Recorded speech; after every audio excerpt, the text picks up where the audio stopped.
Good morning, my fellow human beings. I love everyone, and today we're going to be talking about a zero waste essential, the mason jar. But are they? Mason jars can be relatively inexpensive, reusable with a glass body and metal top. Many zero wasters find that they cannot live without these useful little things, but I can, and I save money doing it. Mason jars have this weird two-part top where the ring is separate from the top, and it's really good for canning things, but it's just not practical for everyday use. And knowing me, I'd probably lose one of the pieces and be stuck with a useless jar. First, I would like to talk about the isosceles triangle of reduce, reuse, and recycle. Reduce and recycle are kind of at the top 2 points, with reuse at the bottom and slightly more distant from reduce and recycle. My point is that I think it gets forgotten quite a bit.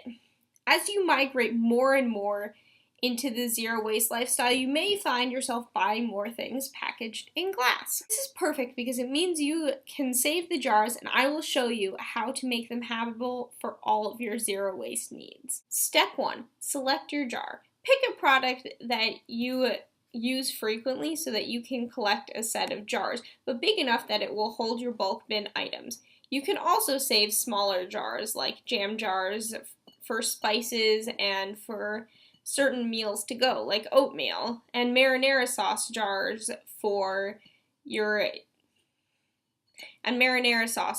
to use for drinks or other lunch items. I think that Trader Joe's marinara sauce brand is about your average size mason jar.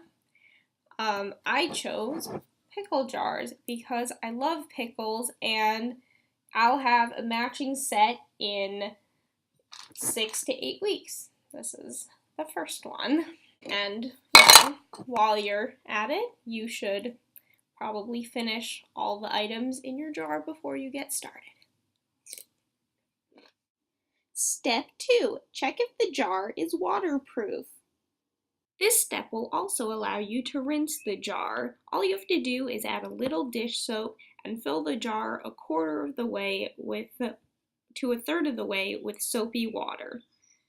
Put the lid on as securely as you can and shake the jar. If water is leaking, it means you can still use the jar for dry items, but that it probably isn't suited to be your go-to to-go container. Step 3. Wash the jar. Take your dish brush or sponge and scrub the inside of the jar with dish soap as well as the outer rim. Glass is really nice because it doesn't retain smell like plastic does. So it should be pretty easy to get all of the smell from the previous occupants out of your container without more than a minute of rinsing. Step 4. Remove the label. At this point, your label should be fairly wet so you can start peeling it off. Don't worry about the paper left behind just yet. Make sure to set aside the paper from the label so that you can recycle it later. It's probably not a good idea to let it go down the drain if you don't have a disposal, so just be careful. There may be some paper residue when you're done, but another rinse should do the trick. Now it's time to get the glue off. All you have to do when you're done removing the paper is scrub perpendicular to the glue lines, like so. If it's glued with the sticky type of glue they use on water bottles, I'm sorry, but I can't help you. I don't know how to get that off either. If you know, let me know. Step 5. Remove the smell. The previous occupants of the jar may have had a really strong odor, and because I'm using a pickle jar, I'd like to get most of the pickle smell out before using it for other things, especially liquid. The rubber lining is what's collecting most of the smell, so you need to cut a lemon into quarters and squeeze the juice in, making sure the lid is as full as possible. Alternatively, you can use prepackaged lemon juice, but it may be hard to find in a glass container instead of plastic. If you don't have a lemon, you can fill the lid with apple cider vinegar. I got this glass bottle at Trader Joe's. Let it sit for half an hour, whether you're using lemon or vinegar. At this point, most of the smell should be gone and you can use your jar for anything. Now you have your very own mason jar without having to spend any money. You can accumulate a multitude of the same jar or use a bunch of different jars for different things. I use this for my oatmeal in the morning, for coffee in the afternoon, and for my kiwi peel during lunch so I could take it home to compost. You can ask your friends and family to save you glass jars to help your collection grow faster. This pickle jar was sponsored by my mother, and it's perfect for bulk bin items. I previously had to keep this rice in a Tupperware container, and I can now put it in my mason jar.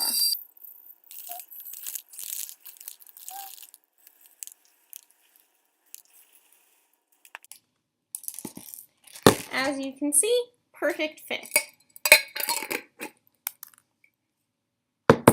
You have to be careful with these and don't become a pack rat. Stop when you have as many jars as you have bulk bin items. Last week, I stupidly put some links in the description that I forgot to reference in my video.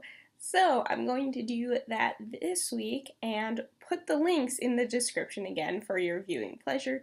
The first is Lauren Singer, who is my zero waste inspiration.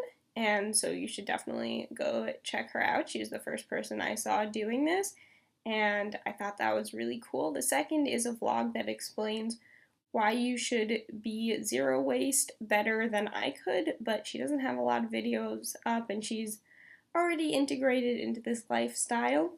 Also, I do not want this mason jar, so if you would like it, you can go ahead and just comment on my video. That's it. If I know you personally, I'm not giving you the mason jar. Sorry, friends. Not internationally, please. I'm not shipping a mason jar internationally. So if you want to join me on my zero waste journey, you can go ahead and hit that subscribe button down there. You can also give me a thumbs up, which I would appreciate. And DFTBA, sorry, Hank and John, I'm not going to disgrace the salute by trying to do it because I can't. Thank you for watching.